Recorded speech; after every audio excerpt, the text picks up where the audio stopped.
Ladies and gentlemen, it's my great pleasure to introduce and welcome back to the Cleveland Browns General Manager, George Kokinis. I'm here because I do believe in this owner. He loves the Browns. He wants them to be great. I believe in this head coach. You heard all the core beliefs that he believed in his players. When you break down those core beliefs, you break down Coach Mangini. That's who he is. And that's what I believe in. The Browns go to 0-3. It's the Steelers again. 12 straight over the Browns. They beat the Browns today. Steelers 27 and the Browns 14. The Browns lose again. Time to go to the bye week. And Doug, I would say time to go back to the drawing board. It appears now that the Browns have severed ties with General Manager George Kokinis. Kokinis was ushered from the Browns facility in Berea. Things didn't work out. And you never go into a situation like this with the intention of it not working out. But we felt that organizationally, this was the best decision in order to move forward.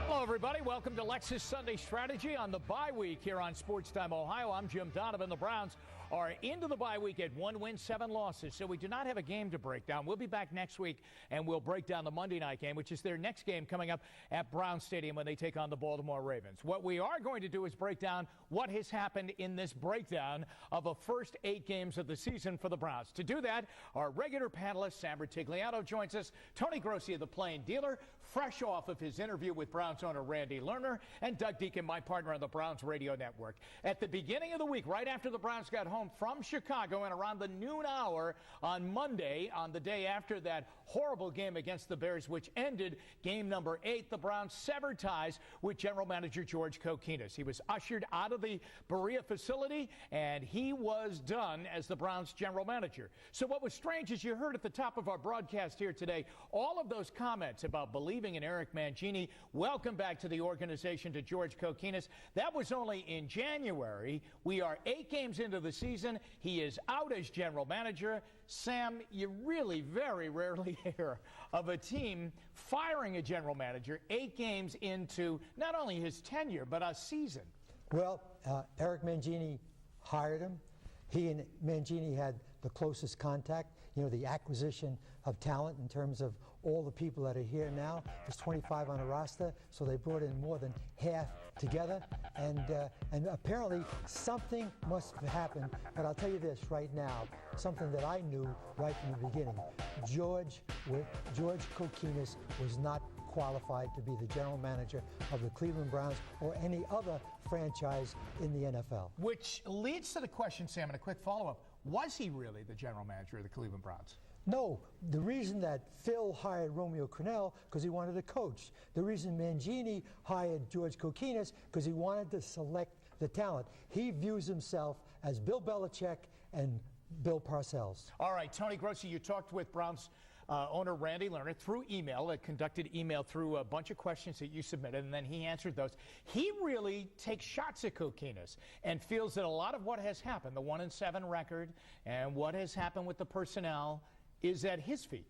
Well, I think Lerner, the one thing that came out of the interview was that Lerner really holds Kokinis responsible for not acting according to the responsibilities that he had written into his contract. He had to get final say on everything in writing in order to leave the Baltimore Ravens. And the fact that it didn't work out that way, the owner is blaming on Kokinis, not for Mangini for running over him. They're setting it up. The firing was for cause, so they're going to seek to get their money out of that contract. All right, Doug, what's your read on it? A very rare situation that a general manager, sometimes a coach, sometimes a coordinator, but not normally a general manager gets it. No, not a guy that you would think was the guy in power to some extent. I think, he showed that he wasn't prepared for the job. He wasn't doing the job. And obviously, they felt there was a lot of shortcomings.